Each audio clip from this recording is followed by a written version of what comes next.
welcome everybody, and thank you for joining us today. If I can ask you all to start taking your seats.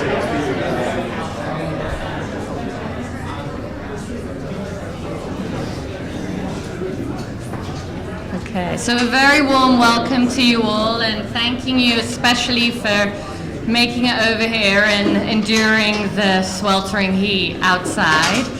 So my name is Rada Rajkotia, and I head up the Economic Recovery and Development Unit at the IRC, and we are thrilled to have you all here.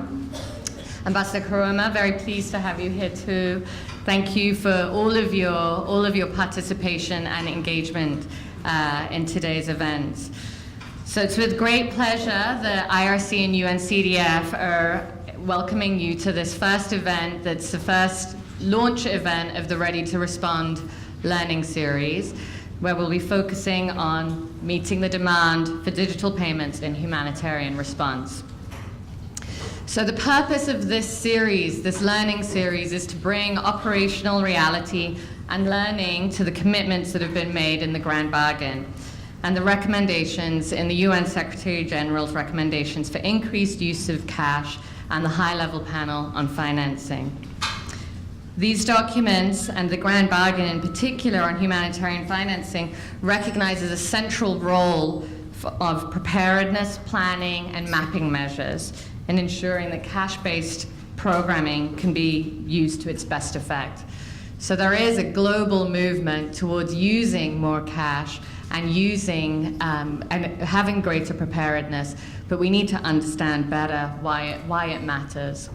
These endorsements are made at the global level, but what does that mean on the ground? Why does it matter on the ground? What we know is that faster humanitarian responses can save lives. We also know that they can reduce long-term economic degradation for people who are affected by crisis. The longer that it takes for aid to reach people who need it, the more likely they are to permanently reduce their ability to recover.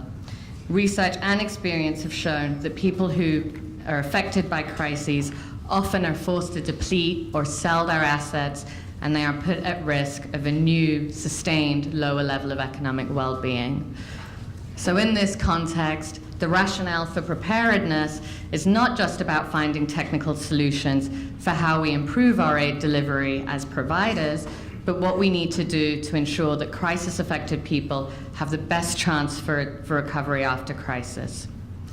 With this said, estimates have suggested that although humanitarian crises are predictable around 70% of the time, still in the last 30 years, just 0.43% of disaster-related aid has gone towards prevention and preparedness. So we need to ask ourselves, why doesn't it happen? One thing, I think there are three reasons for this. One would be that we don't know how to be prepared well. We have, as a community, both as humanitarians and development actors, we have a lot to learn about how to be prepared. There's also an incentives gap. There aren't correct incentives in place to support preparedness investments, and then incentives to reward a stronger, more effective response. And thirdly, financing. Our financing systems at the moment are predicated largely on aid that's delivered post-response, rather than thinking about the combinations of public or private financing that could support critical investments in infrastructure, data, and government systems. But it's not all doom and gloom, and I'm glad that we're all here not to focus on the doom and gloom. Instead, we want to really draw on the rich experience that we have, those positive examples and success stories that we've seen happening, and think about how we can best learn together and focus on the efforts to cross this humanitarian and development divide. We want to be able to take these success stories and think about how we can amplify some of the incentives and enablers, but really think hard and push critically against how we can address some of the constraints. So with that, I want to first of all just thank the teams who have worked on putting this event together, both from IRC and UNCDF. I also would like to thank the Saskia Wiendorp, who led the research on IRC's baseline analysis on digital payments, and also the team at Strategy Impact Advisors, who led the research on the return on investment analysis. I'd also lastly like to thank Jamie Zimmerman, who's our extraordinary facilitator, who took a lot of time out of her vacation in Maine to be able to help pull this together. And with that, I'll hand over to Henri Demel from UNCDF to provide some welcome remarks.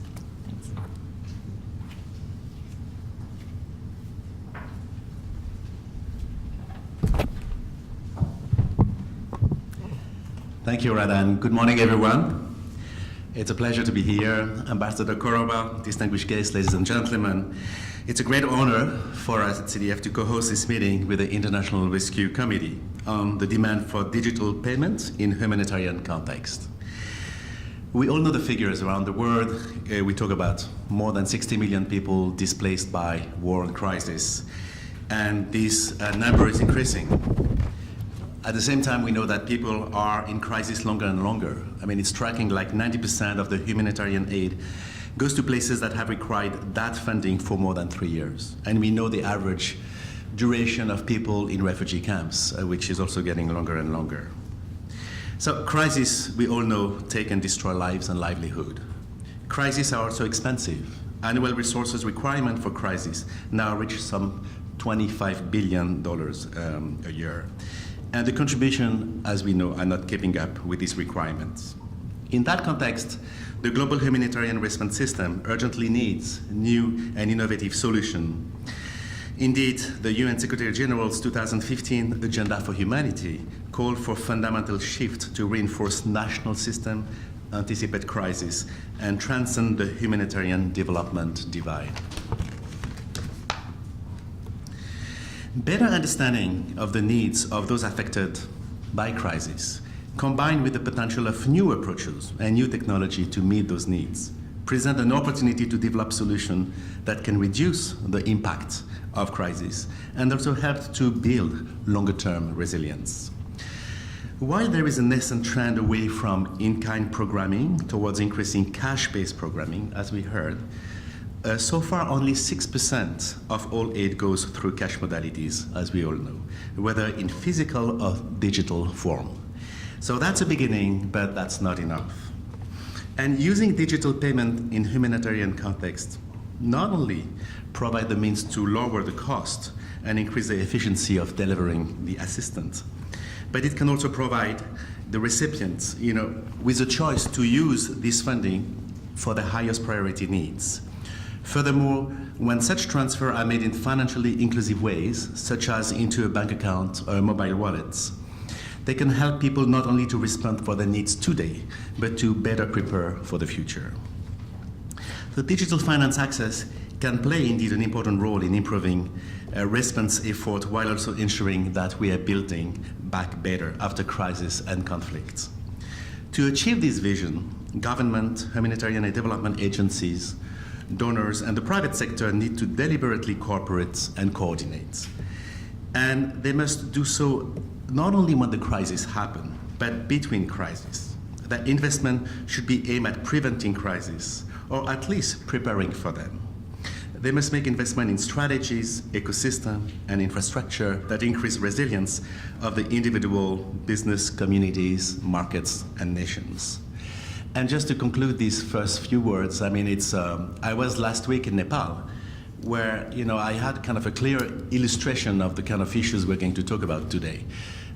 In Nepal, UNCDF has been over the last 3 years working with the government on basically deploying a digital finance strategy, which is really building the different part of the ecosystem. So how to kind of bring digital finance at scale, looking at how to kind of adapt the regulation, how to build the infrastructure, how to engage with a range of providers, and how to understand the clients and the demand side. After the earthquake struck, the government came to us and said, we would like you to help us to do a geo-mapping of all the payment points in Nepal that we could activate in case of God forbid, another kind of emergency situation. And so it's really interesting. I mean, the work we have done around a long-term ecosystem approach on digital finance in Nepal is kind of including naturally now an element of preparedness. How to help the government to figure out how to deploy quickly, efficiently, emergency payment through a range of means, including digital wallets, to be able to answer, again, any emergency situation. And we also are in the process of working with the government on the longer-term financial inclusion strategies, following an in-depth diagnostic we did on the broader financial inclusion context through our MAP diagnostic and programmatic tool, Making Access Possible. And here again, in the longer-term financial inclusion strategy, there is a concern on how to build elements of preparedness so that we can be more efficient to help those governments to face, again, emergency situation they may have. So again, I'm very excited about this discussion today. I think it's going to be a fantastic day for learning for all of us. And we as CDF are committed to really be part of that journey and really work with every one of you in that context. So without further ado, I think I will pass you the floor now to Jamie for the kind of introduction of the next panel. And thank you again. Thank you for the International Rookie Committee as well for co-organizing that great event.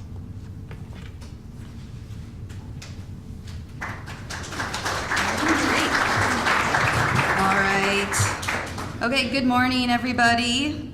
Welcome. Thank you, Henri and Radha, for the welcoming remarks. And I'd also like to extend a welcome to everybody who's here today for this two-part event. To all of you who are here in this very cool, hip Scandinavia house, but also a very warm welcome to everyone who's joining us over webcast. We are live streaming this event, so those of you who are not here in the room can also be part of the conversation. So Radha and Henri have laid out the objectives for the event, why we're here, why this is important. So what I am here to do right now is just to get us all situated around how we're going to maximize our time together today for the next 3.5 hours or so. So our goal together by the end of the day is to, one, have a better shared understanding of the opportunities and challenges around leveraging digital payments to improve humanitarian response. But more importantly, ending with some concrete ideas for how to move forward, not only within our individual institutions, but also within our sectors and as a collective community. So my role here today is to facilitate the conversation, guide us through, and hopefully have a really fun and participatory conversation among the entire group. And that will start with this opening plenary that lays out the vision a little bit further for why we're here and the work that we are discussing.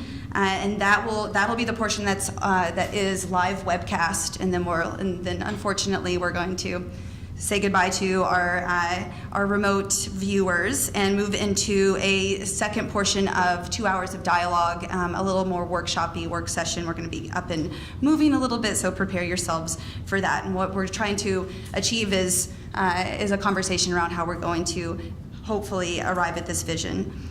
So we have an amazing group of experts from across all fields and sectors today, and we have a lot of ground to cover in a very, very short amount of time. I think you probably saw we have about 14 speakers on the agenda in 3.5 hours, and I also want everyone else to be able to participate in this event. So here's how we're going to do this.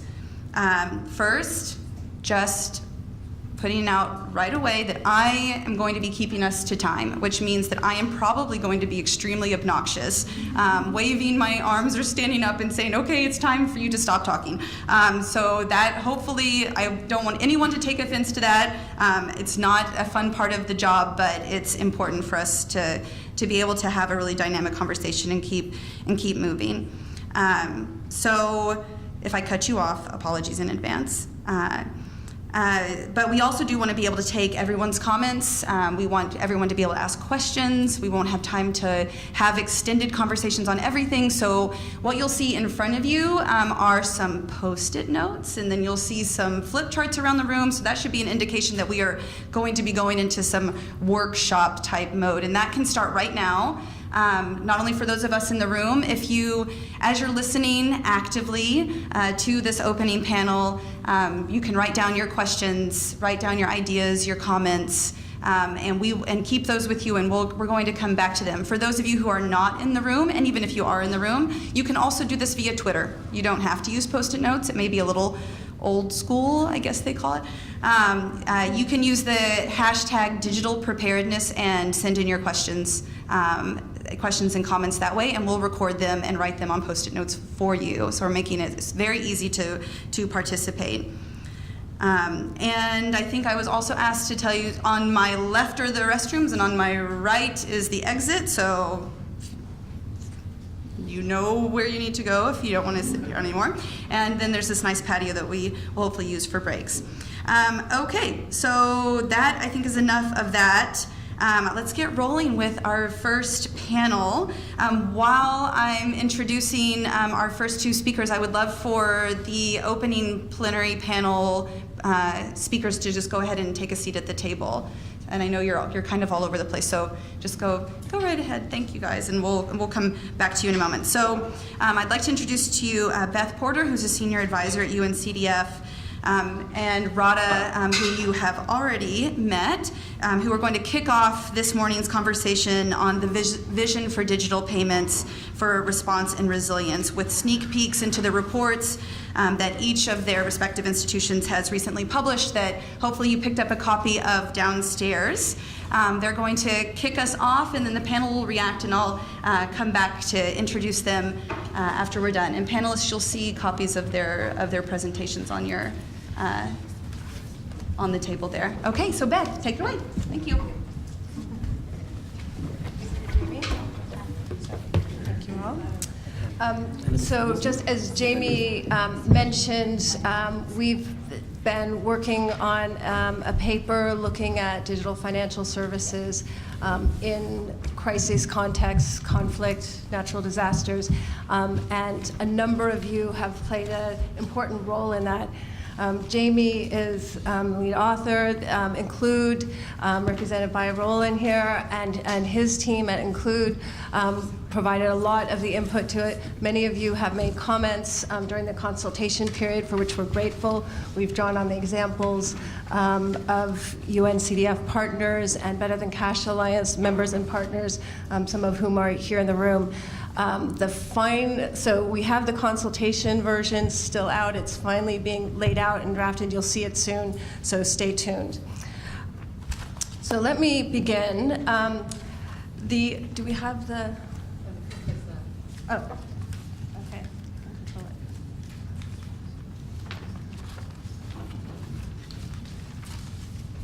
There it is,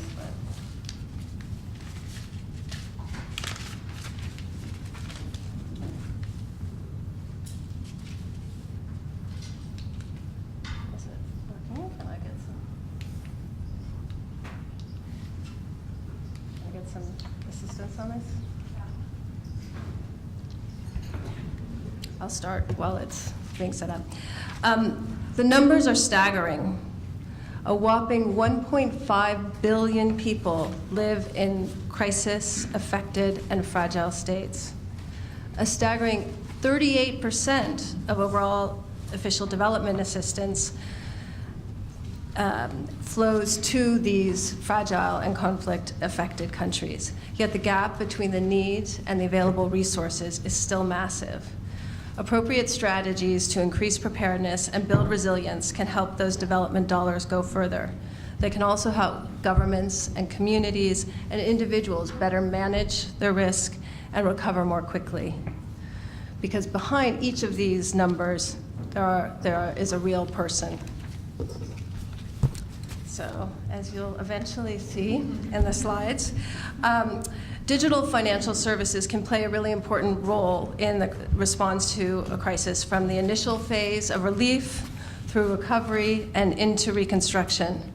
When a resilience lens is applied throughout these phases, then there's a possibility of building back better and increasing the resilience of people and markets so that they are less vulnerable to future crises. So let me share with you briefly what some of the potential digital financial tools are at the different stages of the response. So in the relief phase, it's important to prioritize the tools that are most appropriate for that context.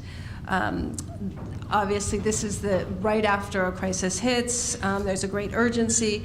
As all of you know, particularly in the humanitarian community, emergency cash transfers are one of the quick response tools. And often those can be done in a digital way to build, again, respond to the context and build towards the future. In the recovery phase, efforts should focus on building the financial stability and beginning to restore livelihoods, enterprises, and economies that are affected by the crisis.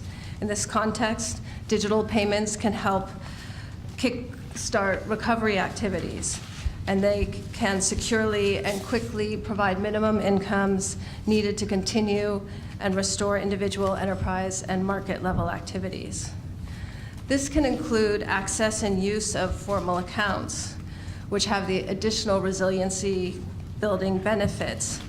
For example, keeping deposits in formal and regulated accounts that are typically protected from sudden losses due to, for example, a sudden onset of a natural disaster. In the third phase,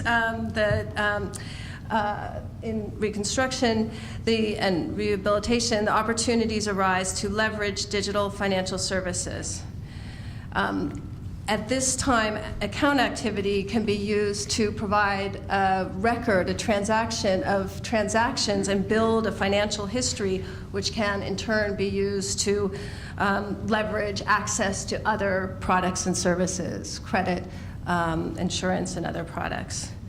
At this point, the systems required for using these can be largely in place and begin to move towards a self-sustaining levels.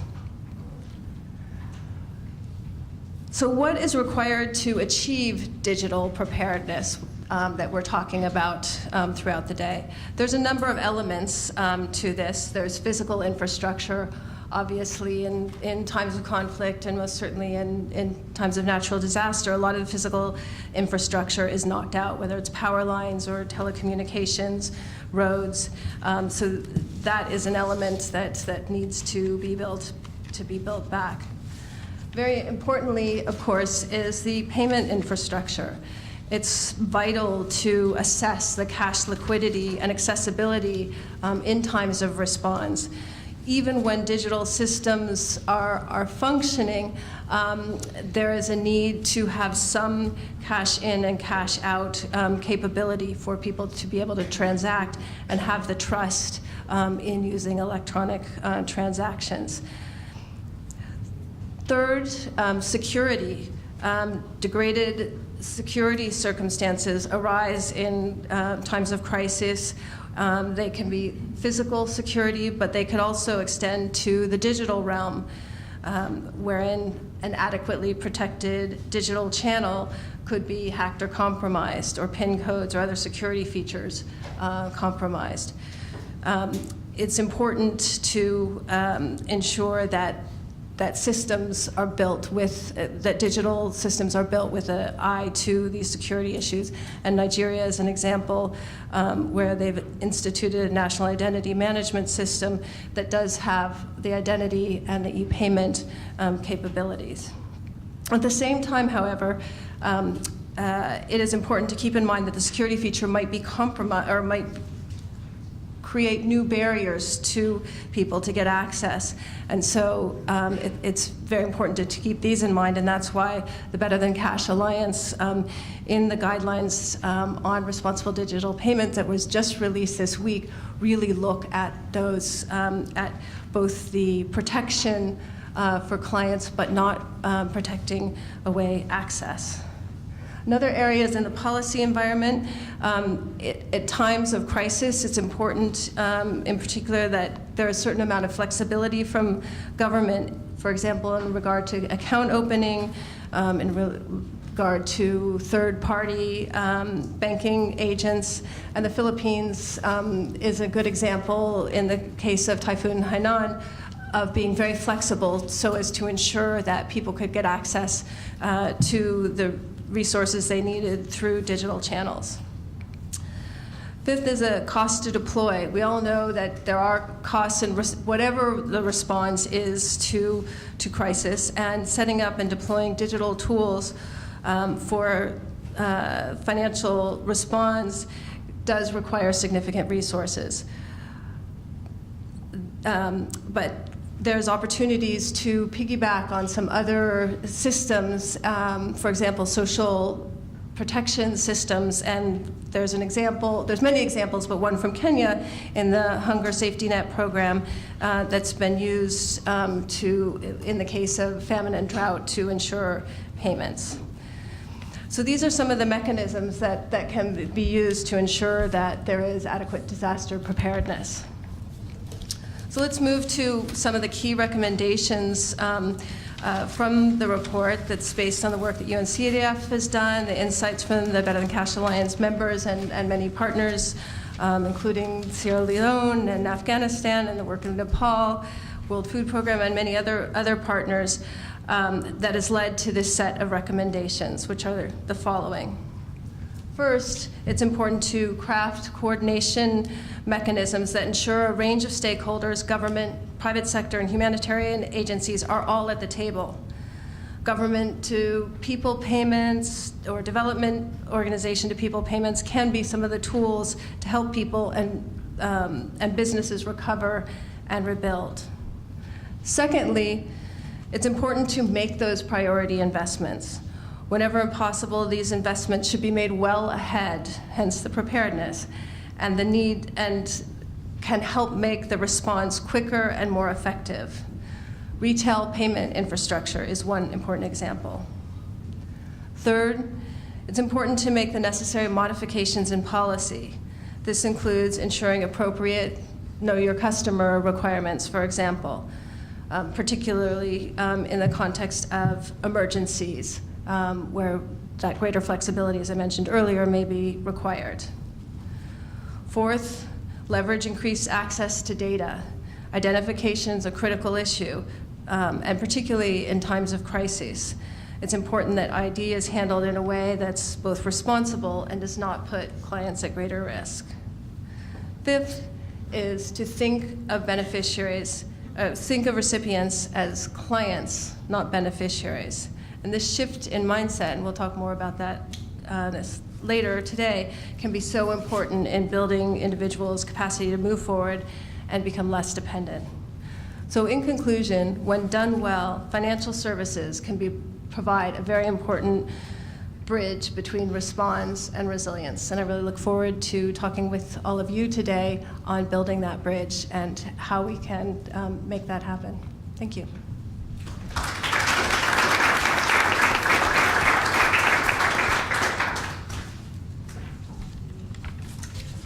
All right, so thanks, Beth. So I'm going to try to be quick and keep us on time. Thanks, Jamie. So we didn't plan to do these reports at the same time, and it's so exciting to see how well how they speak to the same mission that we're all interested in, even though we're coming at it from such different perspectives. So what Beth has just described in terms of some of the recommendations and the way forward was really some of the premise of what our initial research and baseline analysis looked at. We really wanted to understand if we're thinking about preparedness, and we developed a framework to help understand that's based on many of the similar components that Beth has described. But if we wanted to analyze, we set out to analyze two questions. One, how much do these kinds of investments, the current investments that are going into financial inclusion and financial system strengthening, how much do they actually serve humanitarian response right now? Right? So how close are we in mapping those? The second question was whether there is actually a business case to be made for those kinds of investments. So that's what our second report looks at on the returns on investment. And the reason that we did this is for very many of the same reasons that Beth has described. It's recognizing that a strong digital finance system is a part of humanitarian preparedness, that humanitarian implementers like ourselves and others of you in the room are operating in an ecosystem that needs to be strong so that we can be responsive and that people can receive the aid that they need. So the framework that we developed outlines many of the same components. It lays out the various actors involved in the ecosystem, the policies, the actions, the infrastructure that will help serve a faster humanitarian response. Critically, I think, as we were developing this, the important thing was for us to recognize the difference in those slight distinctions that exist between a strong digital financial system and a digital financial system that can serve humanitarian response. So making very explicit that connection. So what did we find? So we honed in pretty strongly on G2P payments and on last mile initiative investments. And we tried to overlay where G2P investments have been made and where that map overlays with humanitarian crises, using the ACAP's listings and categories. And so what did we find? We found that of the 13 countries facing humanitarian crises, only 4 have digitized G2P systems, and only half have last mile connectivity initiatives in them.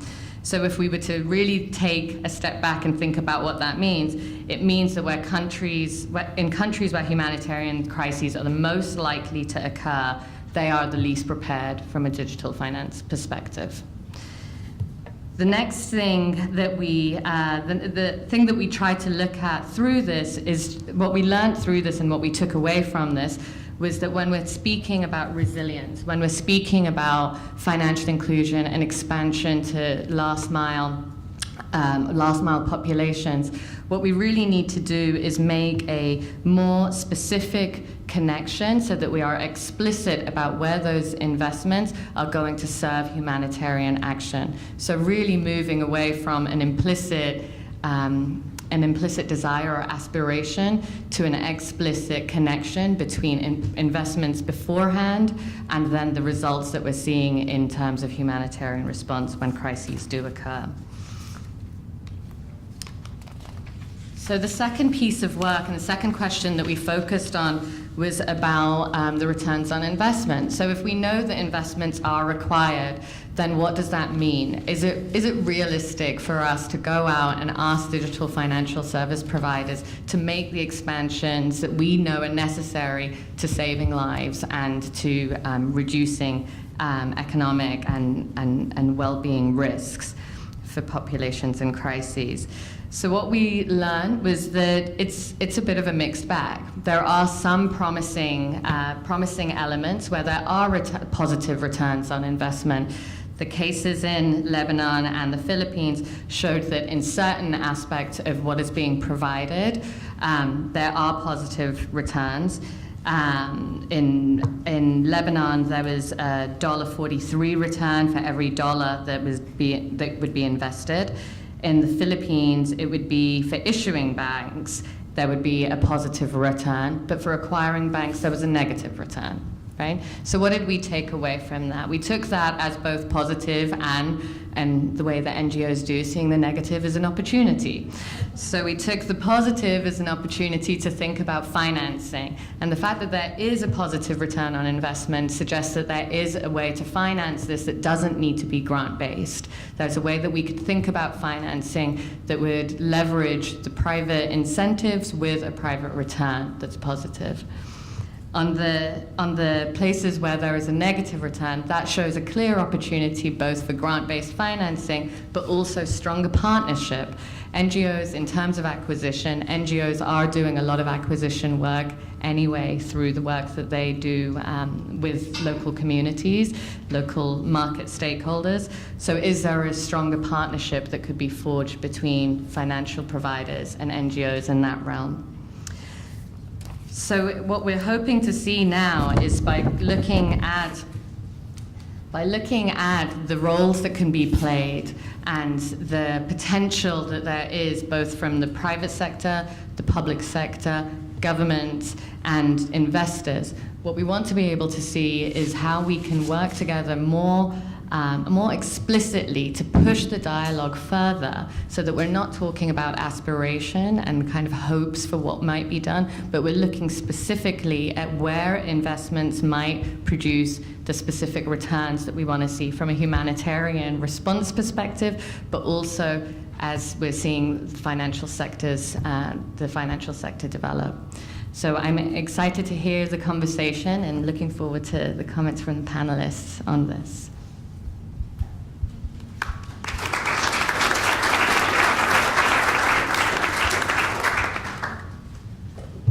Thank you, Beth and Rada. Okay, great. So we go back to this. Okay, cool. So jumping right in, trying to get us back on time. Rada and Beth laid out in their presentations a vision for digital payments preparedness, not only its promise, but what that means, what it will take, the roles and responsibilities, what elements need to be in place, things that need to change, and frankly, how far we have to go in actually getting there. So moving on to our panel, as each of you approach this movement towards digital payments and financial services from different angles, and from different sectors, experiences, and points of view, we want to hear your reactions to the vision that's been laid out, the issues that have been presented, and sharing your experiences, examples on the challenges and opportunities and points of view from your sector and your institution.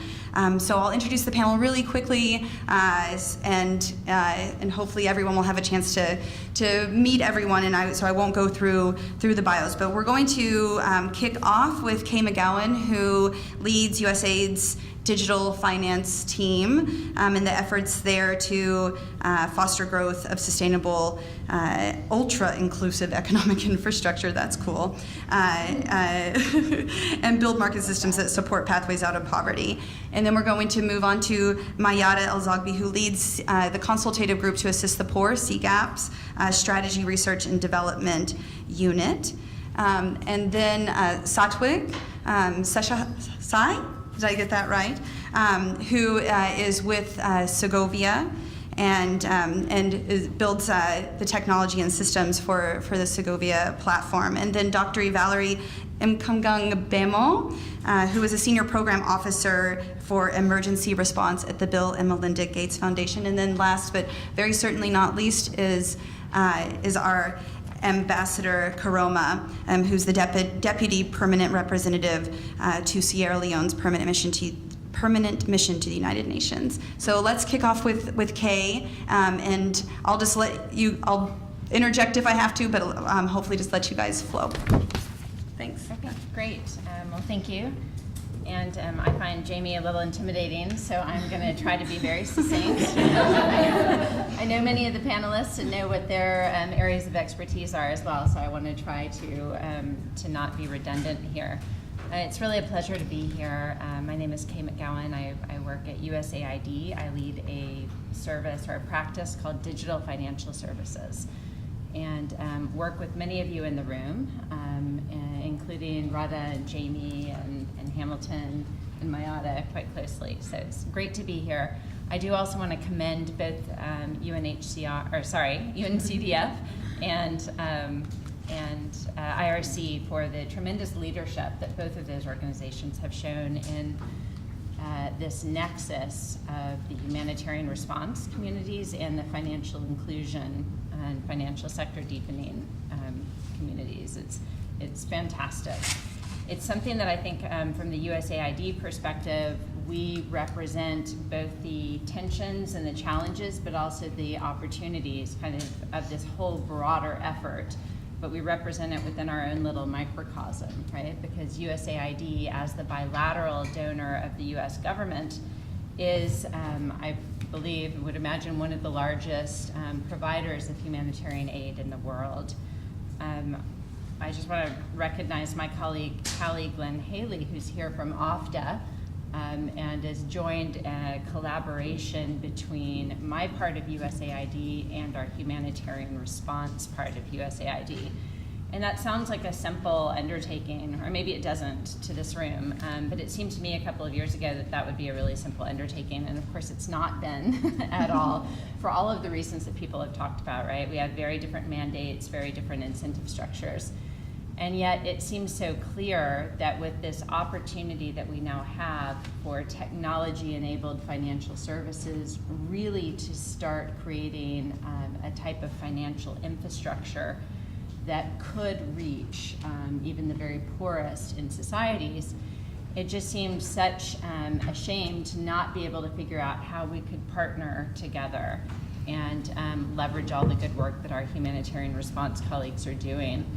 And I want to kind of just call out this one piece. I mean, all the work that was presented this morning is fantastic, but coming from the financial services side, this piece on the business case, like I can't emphasize that strongly enough, right?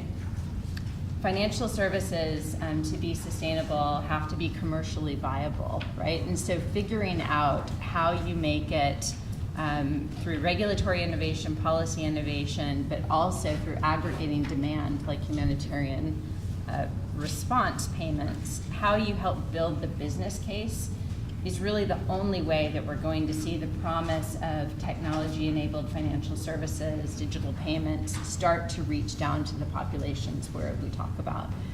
And certain critical elements that really make up even the bulk of the cost structure that drives whether or not these services will be affordable to the poor are things like what Radha mentioned, acquiring new clients, right? And so understanding what you call beneficiaries and what we would call customers, understanding who they are and getting enough sense of their identity that you're able to register them within a regulated framework and according to the rules of that country. That's incredibly expensive. And so from my perspective, when we see all the great work you guys are doing as a humanitarian field, with the poorest of the poor, the people that are least likely to get these services if they're just trickling down on a commercial basis. When we see all this great work sort of being done temporarily during emergency response, and then all the work around identifying them, understanding who they are, where they are, what their needs are, having that kind of disappear before it can be connected to lasting financial infrastructure, just seems like a huge waste. And so I would just, I'm going to be really fast because I see Jamie looking at me. Yeah. But I would say, USAID has kind of taken on this challenge from two different perspectives. One is from the kind of macro level of trying to think about, okay, how can we come together as these two very different communities with different incentive structures and different mandates and different rules? How can we come together and think about a set of principles and ways that we can aspire to both accomplish the very urgent, very compelling humanitarian mandate of delivering aid as quickly and effectively and responsibly as possible, but also without eroding those goals and the effectiveness of response, also see how we can think very creatively and very aggressively about ensuring that those payments are done in such a way that they are contributing to the growth of lasting financial infrastructure that can include the poorest. And so I think many of you in the room were present in Barcelona. Unfortunately, I was not present. Sounds like a nice place to be. But the Barcelona principles are a set of really aspirations and trying to create kind of a North Star to bridge these two worlds of financial inclusion and humanitarian response. I would say we're at a real sort of inflection point with those principles now. My colleague Chrissy Martin and Jamie, of course, and Hamilton McNutt from NetHope have really been leading that effort. And we invite as much participation in trying to figure out how we can take all the good work and thinking that's been put into those principles and translate them into something that's actually useful for both funders, but most importantly for the humanitarian organizations that are working on delivery.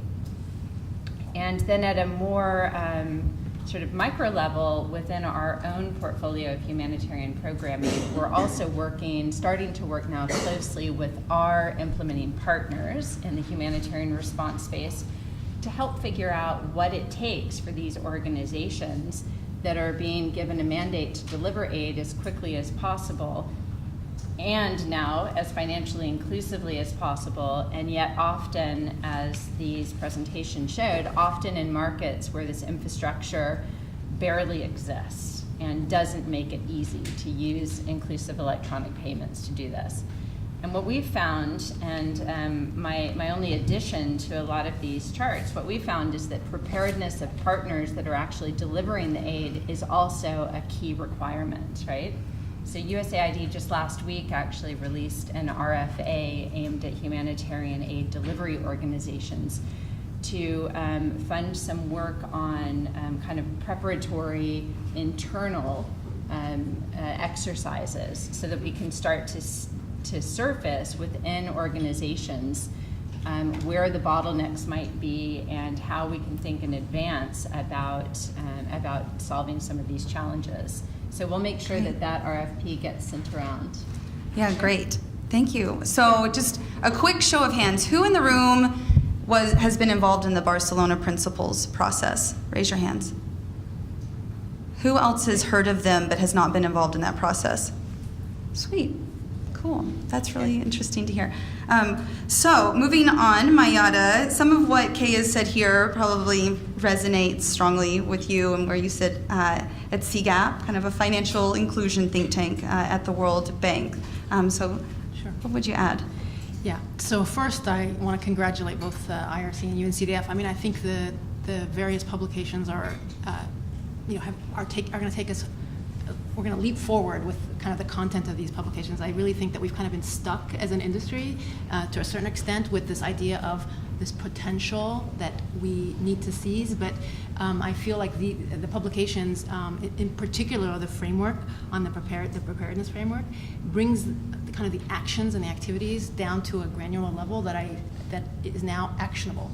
And so I'm very, very happy to see these papers come out, honestly. And I think that will go a long way in helping, shape kind of interventions. As you mentioned, CGAP is actually a donor network. So we reflect kind of 34 donor members who are primarily funding financial services, and DFS is a huge area of focus for many of our members. And so being able to work with these members and to get more granular into what they can actually do, how they can make their investments so that they're more enabling in crisis environments is actually very valuable for us. Now, as I said, we represent these 34 donor members, and in the last couple of years, I have to say that the ask or the demand from those members to CGAP has been enormous in the sense of help us figure out what we can do. A lot of them are, the people that we work with are the financial services people. And I think the papers point out that there is this disconnect in many funding agencies between kind of the financial services and the humanitarian side. And you see that, happening in kind of the ask that we get from the members. So they want help in how do they support governments in the countries they're operating in. You can imagine, CGAP has a very large number of European funders, and in particular the Europeans are really struggling with the kind of the Syrian crisis at the moment. And so that is, they're asking for help on what they can do, both to support the governments that are severely under stress, Jordan, Turkey, Lebanon, but then also with how to support kind of the individuals, the people that are impacted. So we've started as CGAP, and that's why I'm here as part of this R&D unit that we've created at CGAP. We've started to really explore what more we can do on this topic. How can financial services support crisis environments? And so, of course, thank you for the paper. That's going to help me a lot in my work. But then in our research, we've been kind of doing a lit review and an understanding of where is the evidence, where are the gaps, what more can be done, and we do see that again there's this tremendous potential in kind to cash, digital to financial services. We see that very logical, theoretical kind of chain. But in reality, the chain so far from the evidence is broken at the end, right? So it is not, as Kay mentioned, reaching to the kind of longer-term financial services. We don't see evidence of that very exceptionally in countries. And so we argue that most of the benefits of financial services come from longer-term financial access. Like, that's where the majority of the benefits. There's a huge amount of benefit to the providers when you can digitize in terms of cost, efficiency, and so on. But in terms of for the consumers and for the countries, the real benefits start to occur when they have longer-term access over time. And so this is, and so we feel that there needs to be much more effort to ensure that linkage at that end between kind of e-payments to financial services, longer-term financial services. That much more research needs to be done, much more experimentation needs to be done. We need to start documenting how it can be done better. Again, the papers will help in the sense of the putting in place the infrastructure and the systems, but I think as a community, this is one area that we need to prioritize. The other thing that kind of has come up as we're doing research and thinking about this is that there is difference between kind of natural disasters and conflict. And so, for example, we're doing some work in Lebanon and in Jordan, and making that case to government that longer-term services beyond e-payments is beneficial is not easy. So far, they are not interested. Right? And the main reason, as most of you know, is these countries have been hosting Palestinian refugees for 60 years. So when you come tell them, I want you to now permanently, or they see it as helping people stay, that's how they see it, helping people stay, a whole set of new set of millions of people coming to your country, it's difficult. And so I feel like the case to governments, we need to do better at making that case right now. It cannot be making humanitarian transfers efficient. That's not enough, right? That's not enough, because the political reality is much more complex, and we need to understand those realities and then be able to create the evidence and perhaps from the donor perspective, the incentives for the governments to actually feel that this is something that will have longer term benefits for them, for their nationals, for their people. So I do feel like we know that it will. We know that digital payment systems are good for countries, like we know that. But so far we have not yet made it so compelling from the humanitarian link. Great. So I'm okay. Come back to you. That's fine. I can see you have more to say. I wish that we all had we had an extra hour with you all, but we do need to move on. And I wanted to ask Satwit to pick up on a portion of what you were talking about there, Mayada, with that connection from e-payments to financial services and financial inclusion, and that disconnect, that gap that we haven't quite filled yet. And I know this is something that Segovia's worked on trying to fill and figure this out. So perhaps you have some insights to share with us on that aspect. Sure, and just to start out, I think what, like everyone else, really excited to see the papers come out. And what got me really excited was in how clearly the papers articulated what can be done today. There's been, we've been working on this for years like everyone else, and I think there's actually a lot of capacity in the system, and there's a lot of opportunity with programs that can be run today, as opposed to all the research that has to be done, obviously, to scale things longer term. And so when we think about that link that Jamie mentioned between the immediate humanitarian action and the longer term financial inclusion, one of the things that we often challenge our partners to think about, and we try to challenge ourselves to think about, is how can we use technologies that are available today and financial services available today to actually lower the cost and improve the flexibility and improve the scale of the humanitarian programs that are occurring in an emergency or a conflict scenario. Because if you keep that lens on the problem, you'll focus on the right things for the context at the time, but then you'll also, in effect, set up the groundwork for financial inclusion without thinking about it as a cost or an additional investment or something we can think about later or something we wish we had thought of a year ago.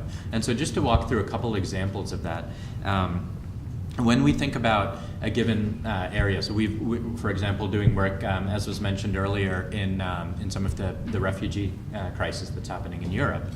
And one of the things that we found through use of technology to collect information about the consumers of the humanitarian services is that we're able to share data between organizations. We're able to do that in a secure manner. We're able to do that in a way that respects the data protection requirements of the governments and the things that are important to the consumers. And this actually helps onboard additional partners and additional programs in a much quicker fashion than if everyone kind of showed up and started to run their own programs. So that's one example where if you have pre-positioned technology, it would be great, but even in the context of showing up and running a new program, you can create reusable assets that additional programs that come to do follow-on work or to do complementary work can leverage and share. Another great example that we found has, on the other side of the equation, in terms of managing liquidity, in terms of managing kind of agent coverage in a particular region. One of the things that we've often heard going into an emergency setting is that the largest reason not to do cash is because the markets aren't set up, or the markets are set up but they've been disrupted. This is of course true and obvious, but what it turns out is that there are opportunities to actually help onboard those who are suppliers in the market, those who can actually act as vendors and act as cash out points or as sellers of certain commodities in a more expedient fashion than managing the logistics of actually delivering commodities. So, for example, if you think about a program where you're going into a region where there's not a significant mobile money presence, there's been a conflict, but you do have connectivity, very basic connectivity like USSD connectivity, you can actually, just as quick as you can onboard the clients, the victims of the humanitarian issue that's occurred, you can also onboard vendors. And you can collect information about them, you can onboard them, you can understand which commodities they can actually sell, and then you can use that as a way to create an immediate selling and buying kind of ecosystem that creates the framework for that long-lasting financial inclusion, but does it in a way that's at lower cost and quicker onboarding for the immediate humanitarian issue. And the final point I'll mention, the final insight that we've had in working through some of these issues, is that in every one of the countries that we've worked in, thinking about it from we're a for-profit technology company. We want to have impact, but we're also motivated in part by that commercial interest. That's driven us to work with some of the private sector actors in these countries. For example, some of the agricultural companies, the consumer goods companies that are supplying from some of the individuals, the farmers and others in these countries. And what we found is that they have the same issues. They have the same issues around how do you pay people? How do you pay people reliably? How do you do, they don't think of it as KYC, but they think of it as how do we actually ensure that the farmers that we're paying are the ones who are actually supplying the goods. And it turns out that some of the things we think about as constraints in the system in terms of having financing to invest up front and having the scale and reach to work across multiple countries, there are pretty strong parallels to some of the largest private sector global corporations that are supplying from these communities. And I think there's huge opportunity to work with them, to have them invest in this not as a CSR, corporate social responsibility, but as a direct commercial operation, because it's going to accelerate their ability to get goods delivered through their supply chains. Cool, interesting.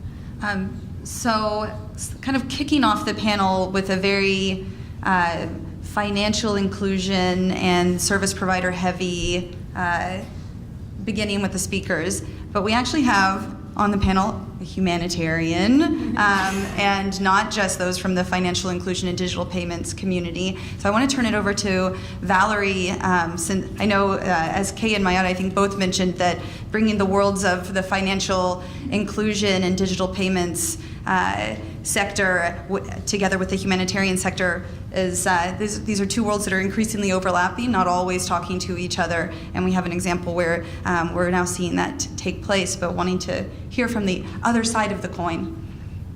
Thank you, Jamie, and thank you, IRC or UNCDF. I think my point, I would take a little bit on the K. As a donor, we usually talked about the divide. And I think there's a lot of effort at the foundation. I'm in charge of the humanitarian sector, but we have a full team working on digital financial services. And for long, we almost didn't talk together. And I think this has been that effort the same way with USID and OFDA to start looking like, look, we are doing so much cash and so much, and this is an opportunity. And when we talked about leave no one behind, and if you want to look at the inclusiveness, this is maybe an opportunity, humanitarian become an opportunity to reach that path. And I think suddenly we start having a lot of interest from our digital financial services who see the opportunity, especially a lot of our program at the Gates Foundation all are or will be in places where they are the most affected by disaster. Then we don't even have options. And I think that is the first point. And we have been looking at some with Ericsson, and we have been working with SIGAPs and MasterCard, but I think with Ericsson looking at even a platform for preparedness. And I think when we are talking about preparedness, usually we tend to see preparedness after the emergency happened. But I think we have to look at it in a different way. Usually it's not when there's emergency.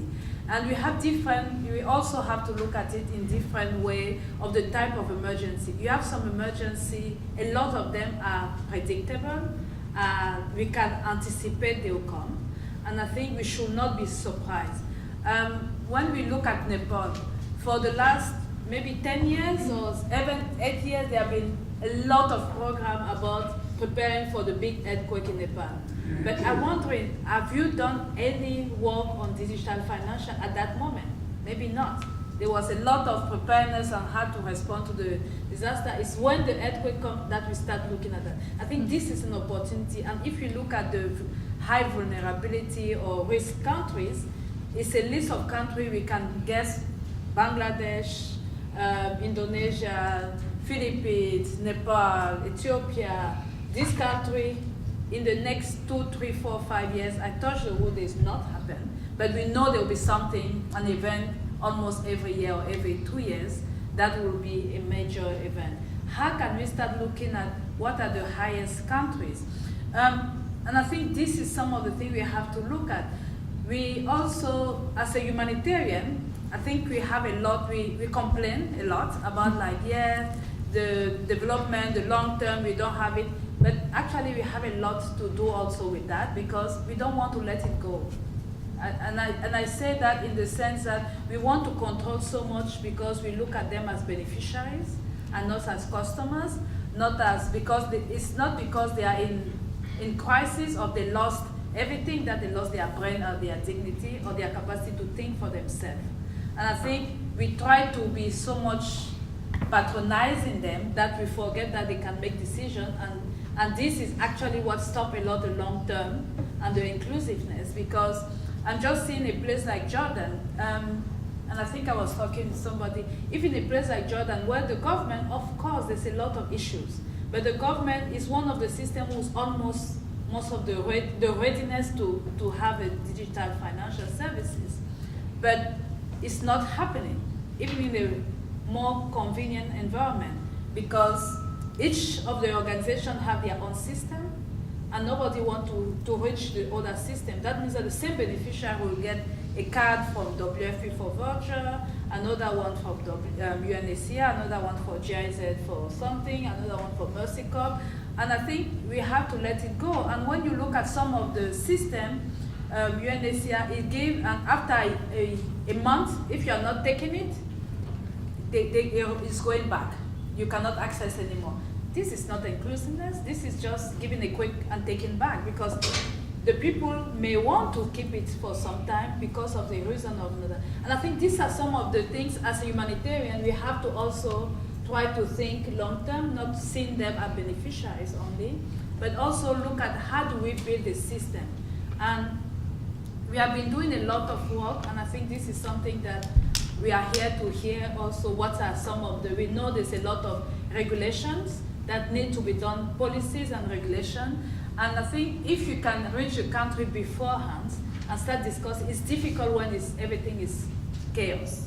Then I think how do we look at some of these policy, government, especially when we know there's a more potential to grow. We are also looking at systems that are almost ready. Like, and I think some of the platform we are working with Ericsson is to say, let us find systems who are like 80% readiness or 90% that can be quickly adaptable based on the circumstances. And I think these are some of the elements we have to look at. The supplier, how do we look at existing supplier? And I think you mentioned about the supplier.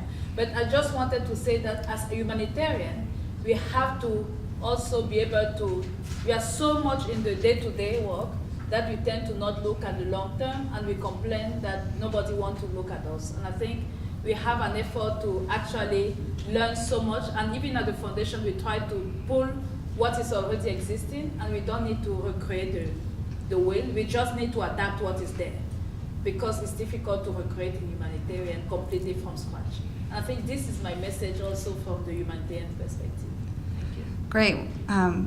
Wow, there's a lot of provocative statements, and there are so many people I would love to ask how you feel about what she just said, but we won't go there yet, but we will in the next session when we start having a bit more of a dialogue and conversation. But thank you for that, and I think those are a lot of themes that we'll pick up on when we talk about incentives, disincentives, and how we need to change the way we think about what we do and the way we work. But I want to also, something you said, Valerie, about that we start to think about it and try to figure it out only when the crisis hits. And you gave some examples, but it also sounds a little bit like Sierra Leone. So maybe we can turn to Ambassador Karoma and hear a little bit about what the experience was in the recent Ebola crisis, digital payments. Well, thank you so much, Jeremy, for this opportunity. First of all, I want to say that I am highly honored to have this opportunity to participate in this very, very useful, interactive discussion on the digital payments. What I am going to do, I have a very short statement which I am going to read, but I hope that afterwards, during the exchanges, you can ask questions so that I will be able to give more insights and elaborate on the crisis in Sierra Leone. I must also confess that this morning I have learned a lot. You have enriched my understanding of what the various experts have been doing, and I believe that I have a lot to take back home to my government. So what I'm going to do, let me look at this statement quickly. First of all, let me emphasize that there is definitely a linkage between digital financial systems and a strong component of humanitarian preparedness, as a component of humanitarian preparedness. So I just want to register that, and we as a government take that on board. So during the crisis in Sierra Leone, as most of you already know, the world looked on at the situation in Sierra Leone, that is the Mano River sub-region, Sierra Leone, Liberia, and Guinea. There was a growing consensus that the national Ebola response workers, that the people actually on the field, they were the cornerstone upon which the response actually rested.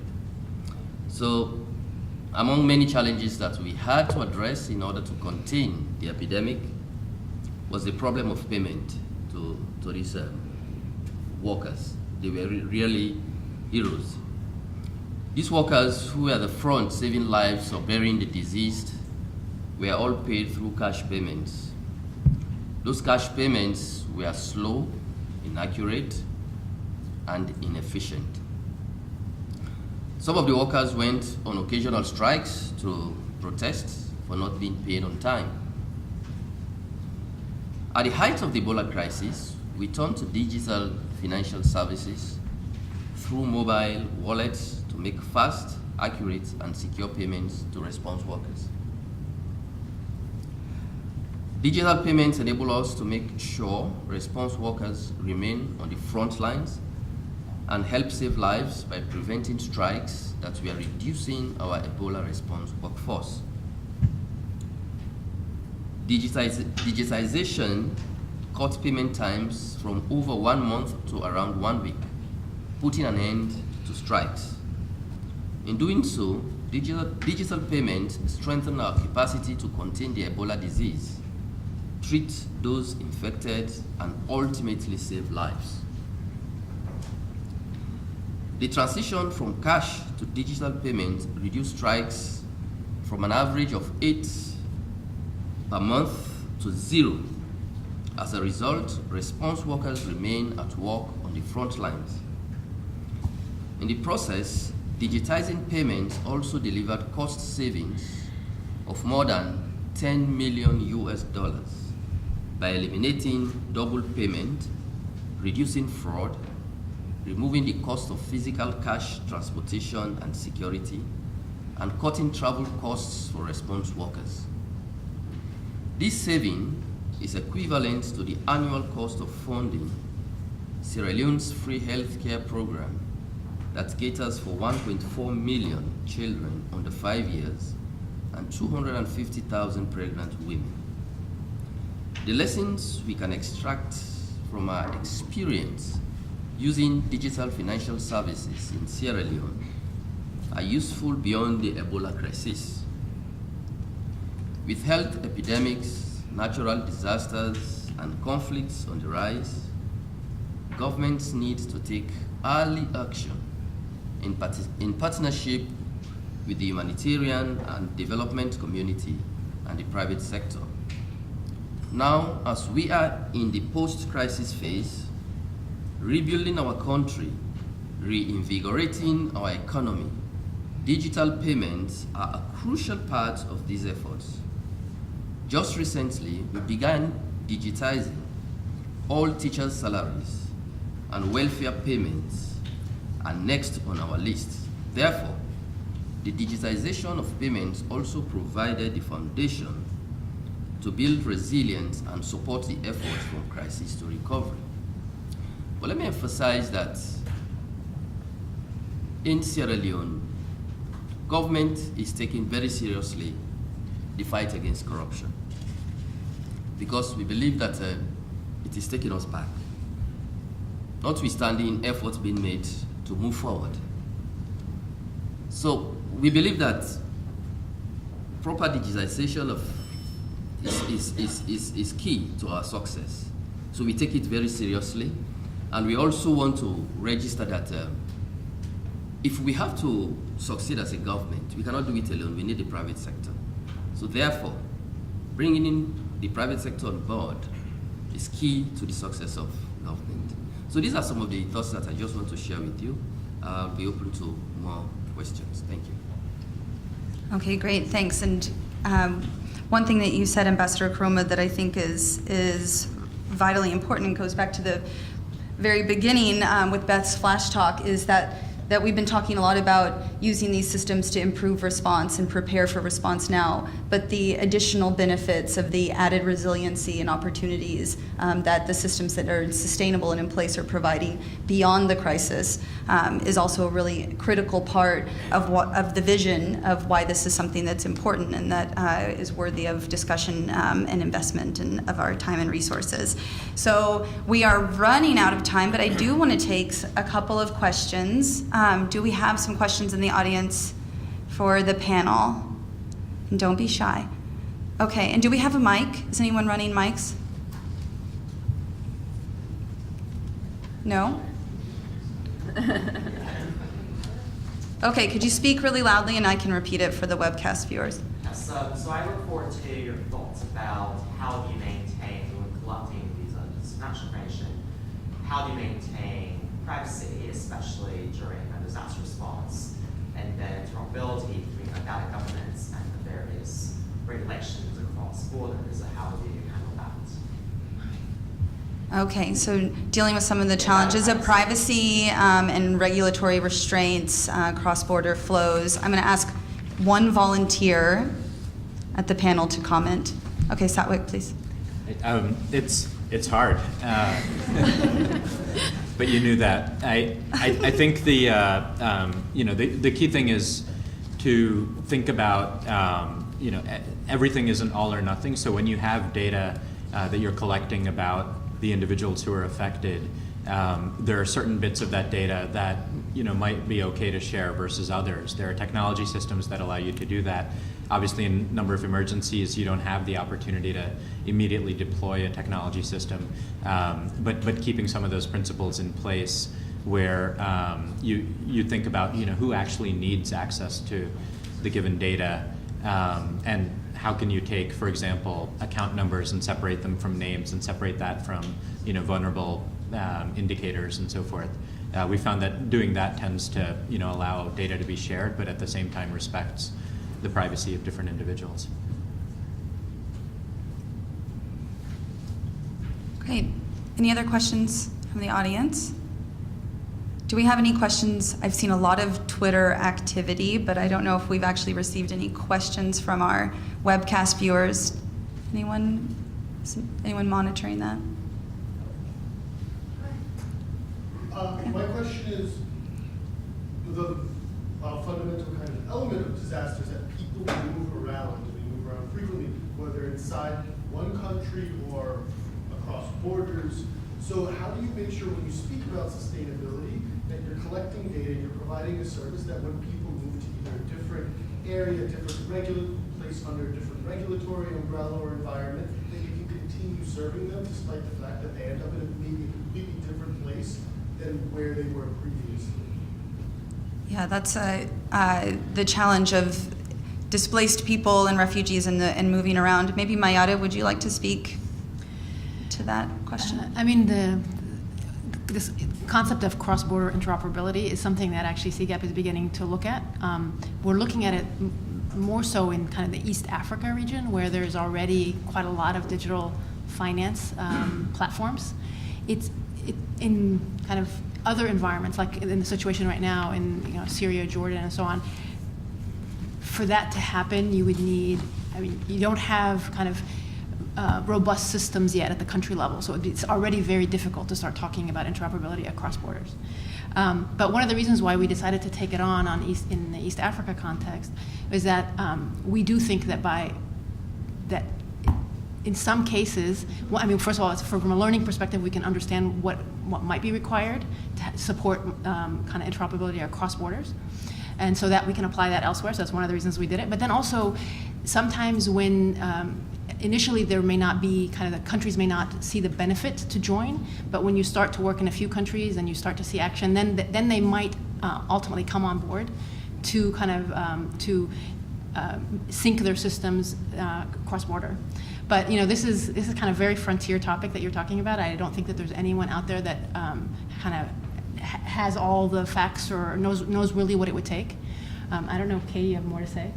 Yeah, I would just add that your question really surfaces the fact that although we talk about this as though victims of humanitarian disasters are homogenous, in fact they're all quite different.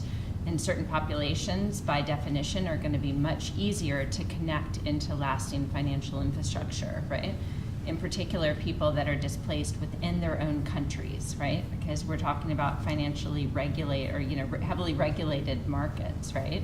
And the cross-border work is just starting to happen, and so I think that one, you have to kind of understand what you're talking about, and two, there's a lot of space for both technological innovation here. We've met with some groups that are thinking about how you create, virtual identities and transaction histories using blockchain technology, right, for people that are on the move across borders. But that's still all, a long way off and requires a lot of regulatory and policy harmonization as well. Okay, great. So here's what I'd like to ask everyone to do, to grab a couple of Post-its on the table. We're going to be transitioning soon to set to the next session. Sorry for those who are watching online who cannot share a Post-it. And I want you to write down on each 2 Post-its. One, I want you to write down what you think, for your perspective, is the most compelling opportunity, the strongest incentive for leveraging digital payments for humanitarian response. On the other one, you're going to do the opposite and say what you think is the biggest barrier or the strongest constraint. And then as you're getting that together, I'd also like for you to simultaneously thank our wonderful panel. Thank you to the Ambassador, Mayada, Kay, Valerie, and Satwik. And then, thank you so much. And we're going to be shutting down the webcast portion, so thanks everyone who's been following along and tweeting and joining the conversation remotely. And then we're going to take a very quick break. I would like for everyone to stretch their legs. I've pointed you towards different exits and restrooms and things. Men and women, but mostly looks like men, take off your jackets, and I'd like for everyone to meet outside on the patio in 10 minutes, please. Thanks. I've been to, yeah, likewise. I've been to Sierra Leone. Twice actually. In 2000.